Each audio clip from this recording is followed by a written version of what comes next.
successful NFL career with the Cardinals.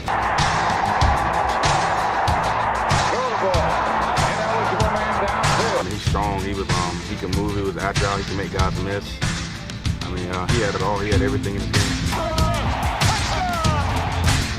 In Cardinals franchise history, only Larry Fitzgerald has more all-purpose yards. He did it all, man.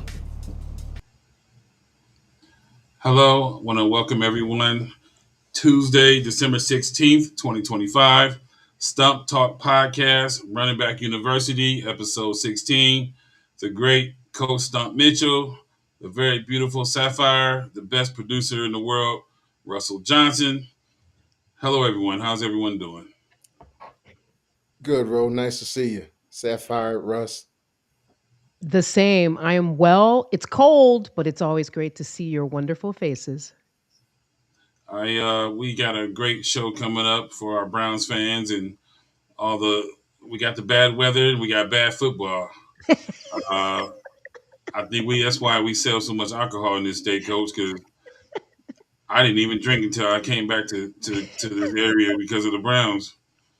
And so we gotta cure our ill some kind of way. Get some kind of medicine for what we go through as football fans, Coach Stump. Just want to jump right into it and let Stump take the floor. The Browns lost to the Bears, 31-3. Shedeur Sanders, 18 for 35, 177 yards, 3 interceptions. Caleb Williams for the Bears, 17 for 28, 2 touchdowns. Coach, what are your thoughts on the game and the recap? Well, I wasn't surprised. Last week I picked that I didn't think the game was going to be close. I knew the Bears knew what was at stake, and they knew that they were going to be able to get some pass rush on Shedeur, and they did absolutely that. But they also shut the run game down, so that was the most telling thing about it. There was no running room, and of course they were able to get the Shedeur, and unfortunately, Jerry had another drop ball. Sapphire? Yeah, I would agree with Coach Stump. I wasn't expecting the Browns to win the game. I was expecting them to at least put one touchdown on the board. But my biggest takeaway, as awesome as Caleb Williams was, he really only outthrew Shador by 65 yards. So, not that I was looking at this game to qualify Shador Sanders as the future quarterback and leader of this team. I already knew that. But I was really looking to see up against a really good Chicago Bears team what that offense could potentially look like. Coach, I want to peel back some of the layers again, as we always do, of the intricacies of the game. Offensive line play for the Browns, but I think another glaring part of the aspect of the game, Coach, was again special teams. You sent me some information on the special teams, Mr. Bubba Ventrone. You're on the hot seat. They gave up a 52 and 30-yard kickoff return. The Bears averaged 15 yards on 3 punts with a long of 18. Coach, you back up a young quarterback like Shedeur. I think they put him at the 1 yard line right out the back. The special teams is killing us. Coach, please expound on that and how that affects the game. Well, it just hasn't. It has not been good the past couple of years, to be perfectly honest. To start off the game with a 52-yard return, and then to average 15 yards on punt returns, especially with the conditions that they had. Really, the Bears was playing in good field position practically the entire time. So they had their entire offensive playbook open. The Bears, they always got some plays. They wouldn't call them trick because they work on them. They know when they want to call them. You see Detroit doing the same thing. They're from the same tree. So they're not trick plays. They're plays that they know and their opponents know that they have in their game plan. So they have to prepare for everything. And when you give them field position like they gained against the Browns, everything was open. Sapphire? Yeah, Maybe the one highlight is the field goal that we made. But other than that, I mean, like all season, I haven't really seen the special teams deliver any like explosive plays or field position flips. And maybe I got spoiled, but I expect at least at some point across the season that the special teams do those things. At least put Shador into some positive field position. Put him in positive field position. But no, I mean, I literally, gentlemen, again, I'll tell you, I was singularly looking to see what the offense could do against a bona fide, reputable NFL football team. So this, again, continued play with special teams, it just doesn't surprise me at all. It's really unfortunate. Yeah, it's Well, unfortunate because the defense is playing pretty good, but now you're giving the offenses great field position Mhm. either by way of a kickoff return or a punt return. It makes it tough. well, Coach, I think we got to take a look and have a conversation about the big topic, not only in town but nationally. I think they even made some arrangements to air this game. I was kind of, I don't know if I was down about it, Coach. People don't realize Chicago is still a major media market. You got L.A., you got New York, and then there's Chicago. There's a lot of influence there, a lot of sports fans and energy. So this was a spotlight for him, if you will, and he really didn't play well, Coach, for whatever reasons that we lined up or whatnot. But I want to ask you, in terms of his opportunity and where he's at as a player, the big talk, Coach, is are we going to draft another quarterback? You have the great game last week against the Titans, as you said, but how do we evaluate him moving forward and make a decision on the future of the quarterback position for the Browns? Well, listen, unless you get an offensive line, you better get a quarterback sort of like Josh Allen, somebody that's big and physical that can break some tackles. Or Manning in Texas, he can run. He got a big arm, he got a strong arm, but still, you need some offensive linemen. So, what are they going to do there? Uh, they're going to have some picks. They're going to have the opportunity to make some trades.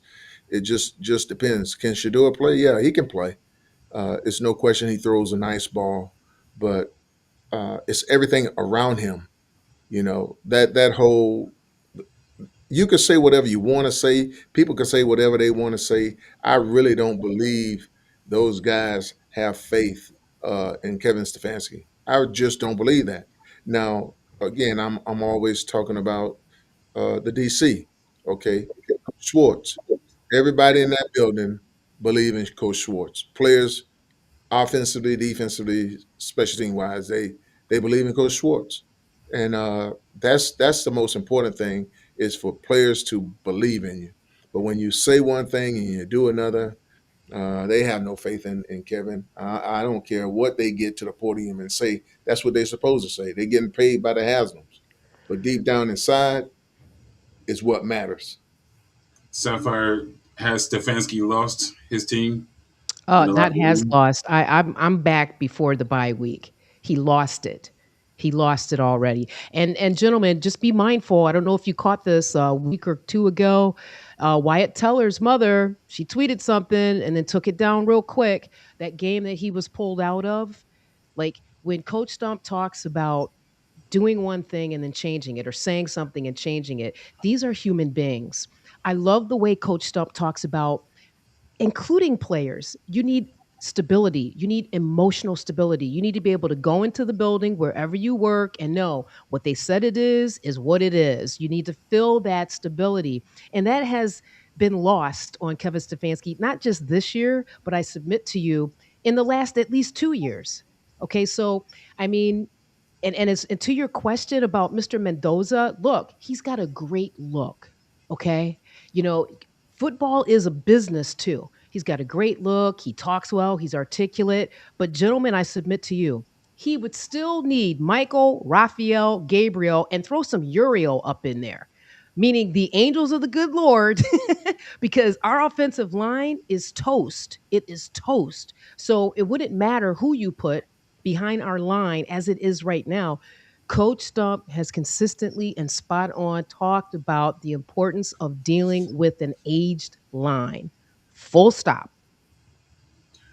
Coach, you remember you talked about last year, our first year of our podcast, coming out of the summer, and they had injuries. You were explaining, articulating that they already knew they had problems on the offensive line that were foreseeable. Didn't address those. We're going back 2 years now, and it seems like as of late, it has imploded. Right, everything just kind of hit at once, like the grand finale of a fireworks, coach. But going into the draft, uh, hopefully they figure out this quarterback position so we don't have to draft another quarterback. They obviously shouldn't draft another running back. They covered that ground. So, coach, how do they go into the draft with so many glaring needs? I mean, how do you start plugging up the holes? Well, first of all, Andrew Berry shouldn't be conducting that draft. He shouldn't be there, but he probably will be. But that team got to where it's at because of Andrew, plain and simple. I mean, you go to the playoffs in 2023, it was, I think, and you that's when that team started going bad. When those players walked back into that uh, building for the first time and they looked around and they saw all the coaches that were not there, Yeah. they knew it was bad. No ifs, ands, and buts about it. I mean, when Coach Callahan goes and you don't name the guy that he's been working with, Scott Peters, for 4 years, the next head offensive line coach, you're screwing up. Because now those players, they were coming back off an injury too, but now they have to try to learn a new system, but they're not really putting in the reps at practice to be ready for that first game. And I think they played Dallas for the first game, and it was a piece of a cakewalk for Dallas there. And now at the end of the year, you fire that offensive line coach. And this year you bring in another guy. But you still got the same offensive linemen, guys that are coming off of injury and trying to make it back. And it didn't work. This season is no surprise. And next year, to be perfectly honest, maybe just 2 or 3 more games better in the win column because you don't have receivers. David and Joko may be gone. You just don't know what you're going to have. Probably most of those offensive linemen are going to be gone due to injury. Posick is will be coming back off another injury. Joe is probably frustrated. He'll probably retire. I don't know that. I'm just saying he probably will, or try to move on to somewhere else. So you got so many pieces on offense that you have to replace, and they started off wrong by replacing Jerome for 2 running backs. That was a crazy thing to do. And right now, Nick in Houston is averaging 4.1 yards. Mm, I mm-mm. told you before the season was over, he's Wow. going to be averaging less than 4 yards a carry. And right now, I think he's at 3.6. You know what? I want to take note of that, Sapphire. Not you personally, but you personally and Russ. Everyone was big on Junkins, and now as Coach May, he says things sometimes that we don't quite get at the time, and his repetition of the information, right? He doesn't. He's pretty consistent. So we had this talk, Coach Stump, 12 weeks ago, and here we are. The Browns only rushed 50 yards total. Sapphire, I want you to talk about that. Junkins looked like he let the next Marshall Faulk in the first 2 weeks, and Okay, uh, so let me just clarify.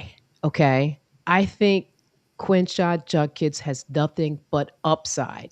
And my support of him did not come in lieu of Nick Chubb. I was devastated. I was devastated to hear that the Browns traded him away. Devastated. Okay. As far as Quidshon, though, it's curious to me, gentlemen, and help me understand this, coach. Does it seem like they're running him out to the sidelines more than maybe hitting those A gaps? Because that's the type of player runner I think he is. I don't feel like he has the speed, right? To run outside or take those passes outside, if you will, and then turn and go up the field. I see him as is it north and south type Yeah, runner. yeah, but I think he can do it all. I think he's got pretty good speed. I think Mhm. Quinshawn can. You give him a chance, and he can make some stuff happen. But right now, those are the same guys. They've gotten older as the season has gone on, and Mm, he's not getting a whole lot of opportunity. Nothing against Quinshawn. He's a good back, but again, Jerome was a great back too, yeah. and they didn't show any back during my time in Cleveland the love or the number of carries consecutively in games that they've given Quinshawn. And why do you think that is, coach? Well, I think because Kevin is a passing guy for the most part. I mean, the first year he came to Cleveland, we ran the ball more, but that's only, in my opinion, was because he had been working for a defensive head coach, and he could still hear him in his meetings with him during his time there uh, when he was even when he wasn't even with them anymore. I mean, Mm, if you're around someone long enough and they really believe in you, they're still you can still hear their teaching even though they're not there. okay. Huh. I want to bring something to the conversation, you guys, and get your thoughts on this. Coach, we talked about mismanagement. I think we have evidence of mismanagement from the GM as well as the head coach. So Andrew Berry, right now, he drafted the kid out of UCLA. He got the kid out of Michigan.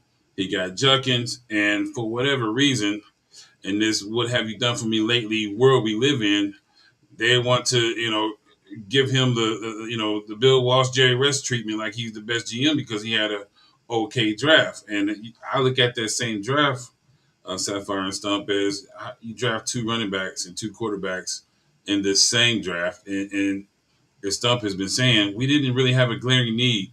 We could have worked with Chubb and Ford, and maybe use those draft picks to shore up the offensive line and the right receivers. But coach, going into this offseason, you know, doing a fair assessment of what has happened and what has occurred, Russ just mentioned uh, that the GM is now taking a higher job position, what have you. Coach, you mentioned he already was in a higher status than DePodesta or whatever his name is. But going into this all season, coach, what now in terms of Stefanski's job and Andrew Berry's job?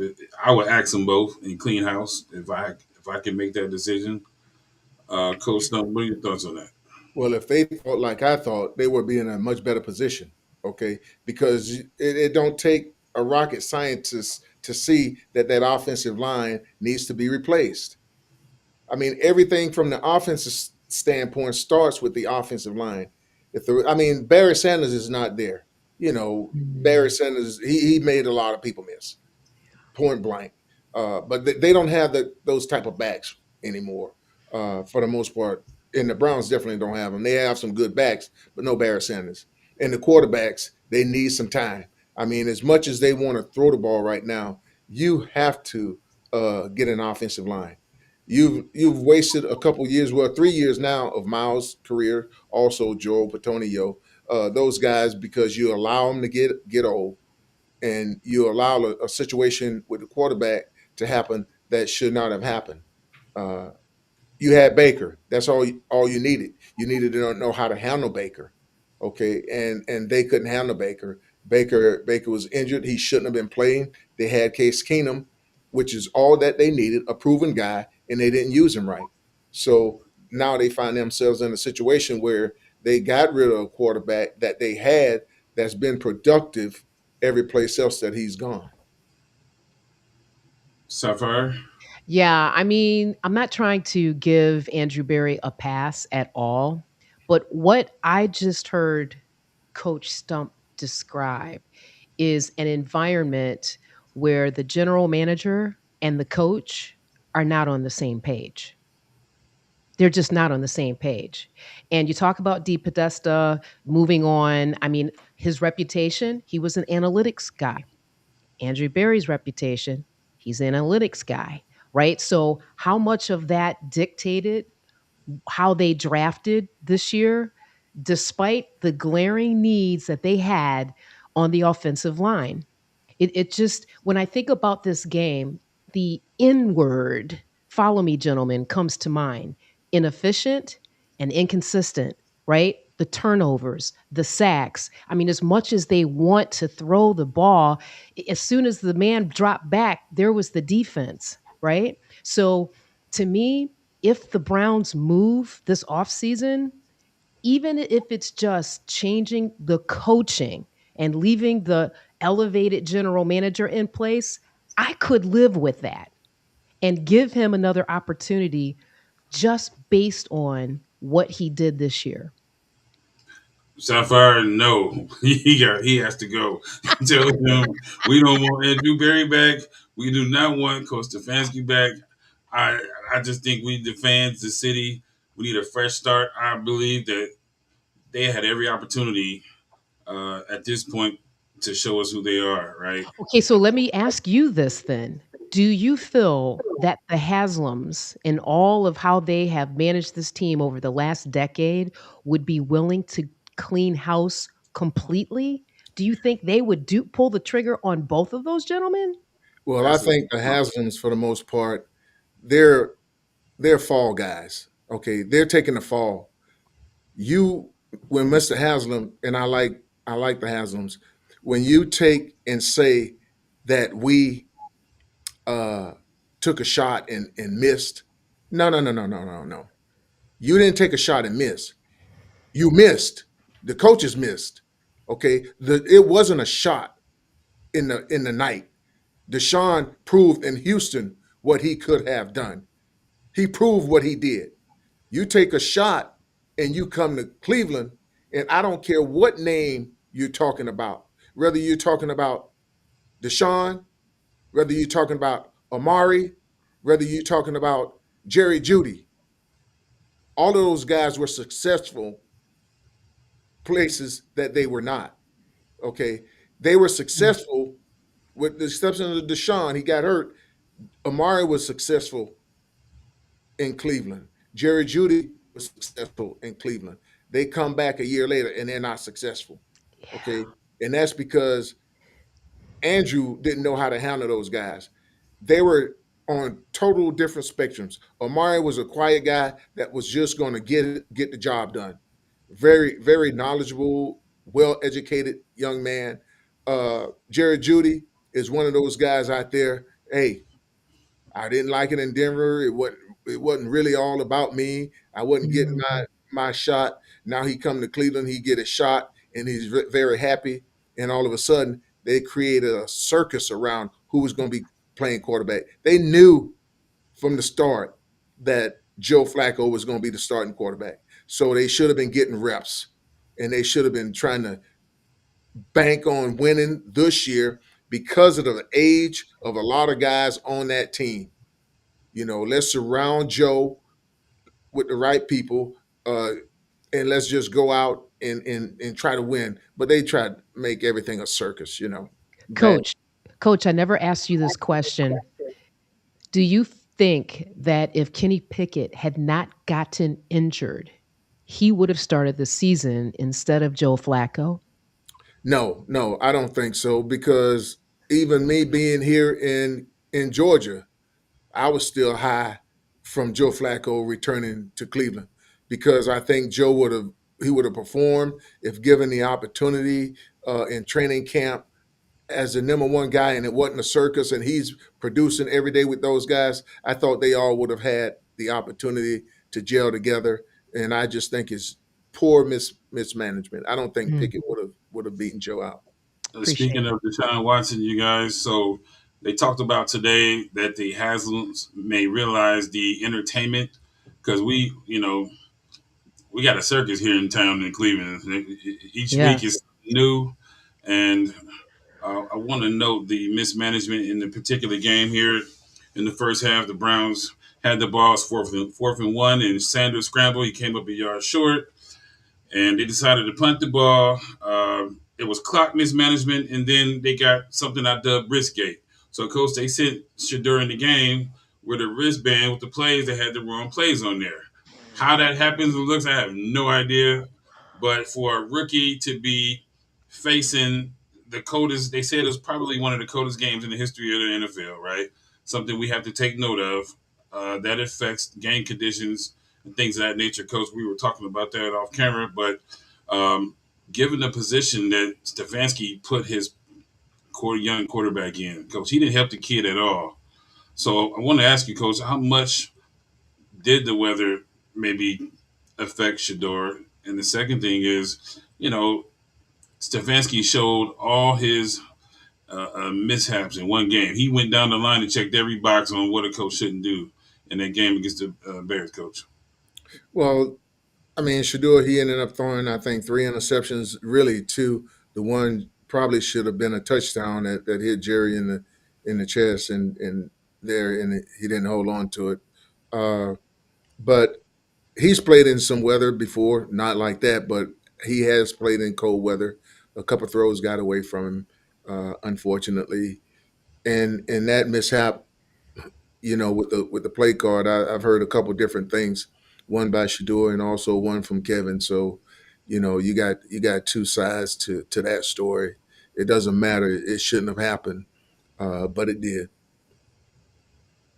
And then to have 12 men on the field, uh, Oh, you know, to start the game out early was definitely a bad mismanagement there. Sapphire, is Stefanski trying to get fired, or what's going on there? I mean, I can't get past the hubris that I feel he projects every week. I just want to go back and say I'm remembering that Dolphins Kansas City playoff game earlier this year at Arrowhead. I mean, if I'm recalling right, the regular temp was -4, but with wind chill, it was 27 degrees below zero. So that's really at the top of my mind when we talk about how cold this game was. And it's football, gentlemen, and we're from the AFC North. That it's to me, I'm sorry, I hate to sound like this. Doesn't it could be we could be playing on the North Pole. I wouldn't care. I mean, it's football. But going back to this wristband thing, I actually thought that Shador Sanders showed the world again how professional he was and what a team player he was. Because in his post game presser, as you may be aware, he said, "Oh no, it's just the card came out." Then you listen to Stefanski completely contradict what young Sanders said. I mean, he has all of the elements.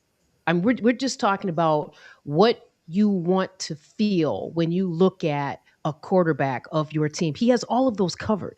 And consistently, it's the coach, the head coach, and Kevin Stefanski that fails Browns Nation. So I just can't even get out of my head about this. But to me, I wasn't, again, as bad of a game as people are going to say Shador Sanders had. I don't think there were any expectations for the Browns to win that game, and that's just what I feel. Well, I want to say there at the end of the day, the stats say what they say. Again, the Browns had less than 50 yards rushing. The young kid and Shador, legendary, he had three interceptions, did not play well at all. And for whatever it is, it was still a national spotlight game. Mhm. A lot of people were watching that. You got two young quarterbacks in the leagues, probably future superstars, at least in Caleb Williams. And I thought it was an opportunity for Shador to push his agenda and to push confidence. And, we have to be objective and call it what it is for whatever reasons. His performance is what it is. So we'll Okay, see what happens. we'll see what happens, but just catch this. Your left tackle was Cam Robinson. Your left guard, I mean, come on. Center was Pochik, I think. I mean, but I thought they had two other names on that starting offensive line that were they from the practice squad, gentlemen? Or just like secondary tertiary players? But That it, makes a Sapphire, difference. it doesn't even matter. It doesn't even matter. You can't judge any offensive skill guy on that team. Okay, I love those offensive linemen. I love Joe. I mean, I love those guys. But Wyatt Tiller, uh, but the bottom line is they've been aging for the past 3 years. That's on Andrew. You can Mm. say you can say whatever you want about Junkin. He's averaging right now. He's averaging 3 point some yards. That's got nothing to do with his skill set. That's got his skill set is based on people around him. Okay. Again, so whether you was in love with Junkin early on and now you take a look at his stats and say he's just a guy, no. It was all based on that offensive line. All And right. I And Andrew allowed that team to get old. He wanted to address quarterbacks and running backs instead of addressing the dang on offensive line. What are you looking at? mm, okay. Go ahead, There's no Sapphire. way he should Oh, be calling nobody's draft. yeah. No, I was going to say I misspoke. Pochick didn't even play in the game. No, he got I'm hurt the week before. In the yeah, last, yeah. So it's just it's really hard. It's like, they put together a peanut butter and jelly offensive line and then stuck Shador out there, and then now people are going to evaluate him. So I get what you're saying, Coach Stump. I get what you're saying, bro. And it's like I want to be able to compare apples to apples, and I have not been able to do that. now, and that's the same regardless. Even if it's Dylan, the same thing will happen.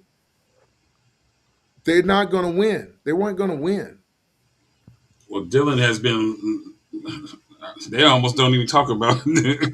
I don't know where Dylan. I saw him run out on the field. They don't even talk about Dylan anymore, coach. That you know whatever's going on there, he's not even talking discussion. The people have turned on him. I think uh, for whatever's occurred.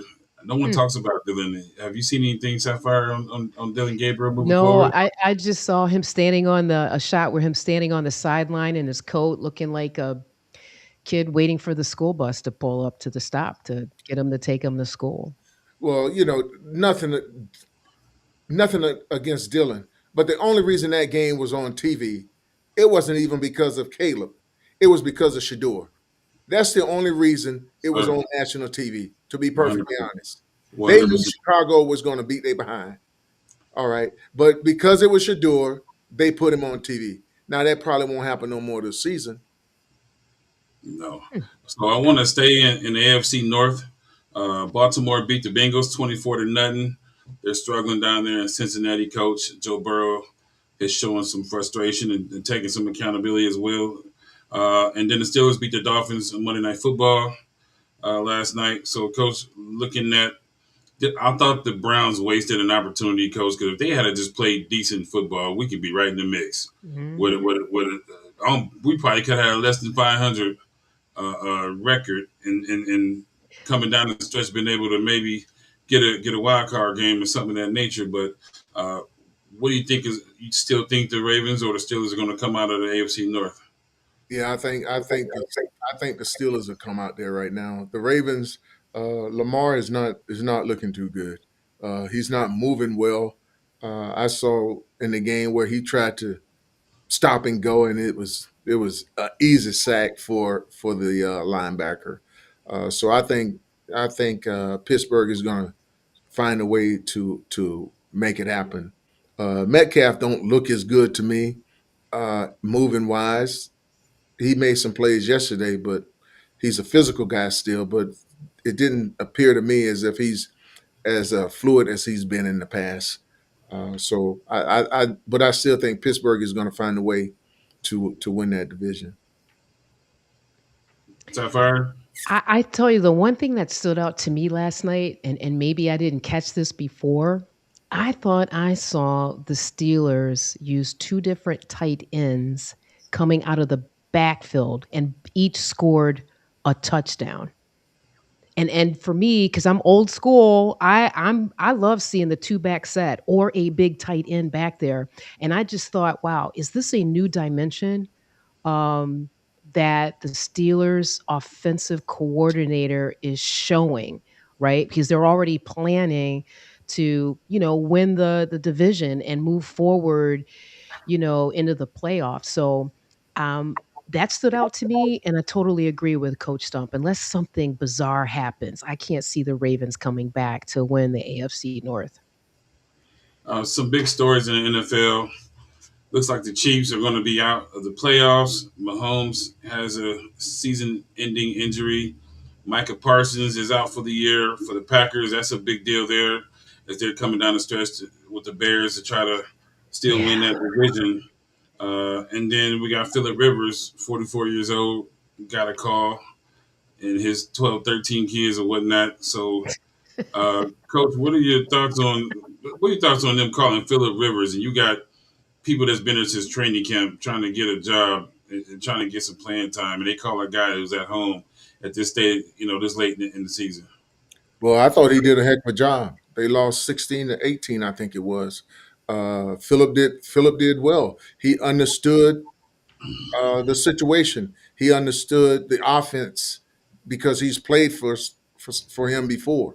So I think it's less about Philip and more about what they don't believe in the quarterbacks that they have to call him. Uh, he don't believe that those guys have mastered the offense well enough. And Philip gave him an opportunity to win the game. Unfortunately, there again, time management. They gave the ball back to Seattle with too much time, and they were able to go in and kick a field goal. But I think Philip played well. I don't think age at that really position has anything to do with it. If you got some guys up front that can protect you a little bit. And when you take a look at the average yards now, when Philip was playing, you were averaging over 10 yards completions. Right now, I think it's down to maybe 5 or 6 yards average in a lot of these passes that are being thrown. Thank you, Coach Stump. You took the words right out of my mind. I really think the real football fan understands. Look, with age comes wisdom. He knew the situation. They gave him protection. I really think we need to move the conversation in a different area for those folks that want to hang up on, oh, he's 40, he's 41. I mean, it was they were this close. If they had just been able to maintain possession a little bit longer, we'd be having a completely different conversation. And as far as the Packers, look, they were my sleeper team. I said this last week, but with Micah out, it changes the game. It changes the game, the dynamic. So we'll see what happens.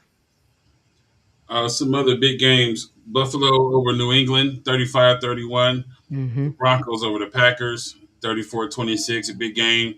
The Rams over the Lions, 41-34.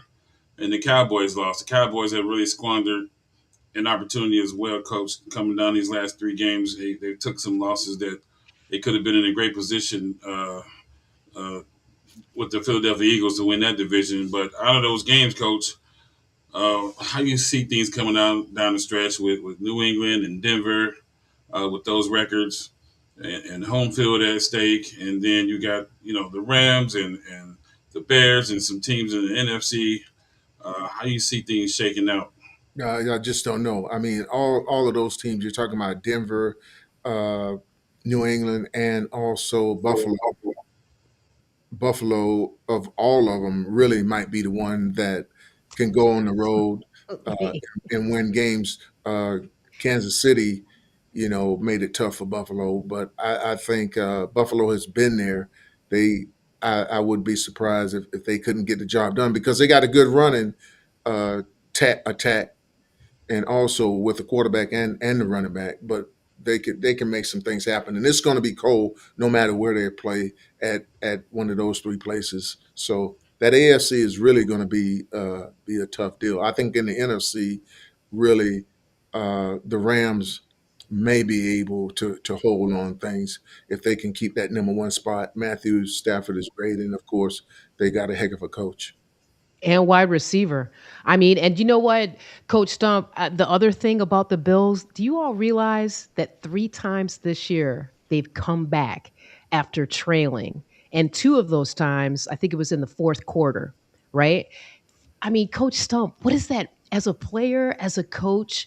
Not that you plan to play that game that way, like coming from behind, but what does that do in terms of morale to be able to look back at your body of work and say, okay, we've been in XYZ situation. And we also know that we have the ability to come back late in the game and win. What does that do for the morale of a team?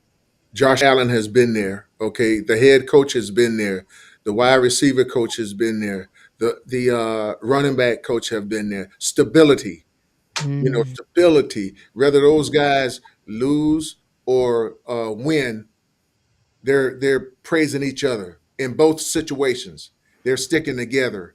Okay, they're all one for one, all for all when it comes to the players and the coaches together. And when you tend to have a problem with that, sometimes you find that problem out of the organization. Okay, uh, when they have player problems that don't seem to want to gel or make it be it's about me instead of about the team.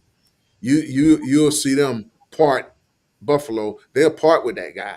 They've done that. Now the players sometimes go off and have success elsewhere, but they keep that unity of team together.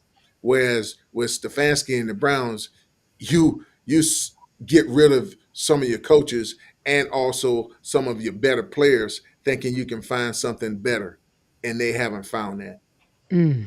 either in coaches or players. Well, I want to roll right quick. Give Danielle Slagater, I hope I'm pronouncing your name correctly, young lady, shout out. Quoting her, Schwartz is the man, right? And also Joseph Lampman That's saying my guy. salute, right? Saying salute to the fellas. Would you please remind him I'm a female? Maybe he could add that on next week. Yep, yep. Hello, Joseph. Uh, I want to segue that right into the Browns versus the Bills. They play at 1 o'clock at home. Um, I'm gonna talk Russ into going to the game, and because we're real fans, we sit outside in the cold. Ooh. But what do you think is going to happen there? Sapphire, you go first. What's going to happen to Bills versus Browns? I am just I just don't want them to get Shador Sanders killed out there. It would be nice for this to be a trap game for the Bills and the Browns. Really, just bring us a victory next week. Coach Stump. Well, the Bills know they're one game behind the Patriots. So they're hoping to have home field advantage. They're hoping to win the division and not have to be the fifth seed. That's what they're hoping for. So they're not taking them light at practice right now, or this week in practice. They're getting after it. They're going there to do one thing, and that's to win a ball game. And Miles is going to have to try to come up big, but I don't see the Browns being in this one. I see it being another high scoring game by the Bills and little scoring by the Browns. I want to say for anybody watching, if there anyone thinks the Browns are going to win, I got some swampland for sale on the north side. I'm in Cleveland. I'll sell it to you at a good rate. Just give me a call. But uh, Coach, I believe that's their. Is that no? They got two more home games. Um, well, any last words, Sapphire and Stump, on our Browns season and the culmination of everything we've talked about the last 16 weeks? I mean, for me, the high points are Harold Fannin Jr. And Shador Sanders and Quinshon Judkins. I mean, I think that's at least gives me something to think the Browns could build on for next season. And we're going to be able to see the heart of these men for the last couple of games. What they put out on that field, we're going to be able to understand a lot about their heart and their character. Well, I think the guys are going to go out and try to play. I mean, Shador can throw the ball. Fannon's been doing a great job. I'm not sure if David is going to play. I mean, he caught a touchdown in one game, and then he wasn't able to play after that. So I think these guys, especially some of them that know this will probably be their last game in a Browns uniform or a uniform. I mean, one of them, they getting to the end of their NFL career is going to try to go out and play. The game has not been played yet, so there's still an opportunity for those guys to win. I just don't believe they'll win. Well, with that being said, we want to thank our producer again, Russell Johnson, Sapphire, The Whisperer, Coach Stump Mitchell. Great show. Thank you guys. Thank you everyone for joining us. Stump Talk Podcast, Running Back University. Go Browns. Go Browns. Browns.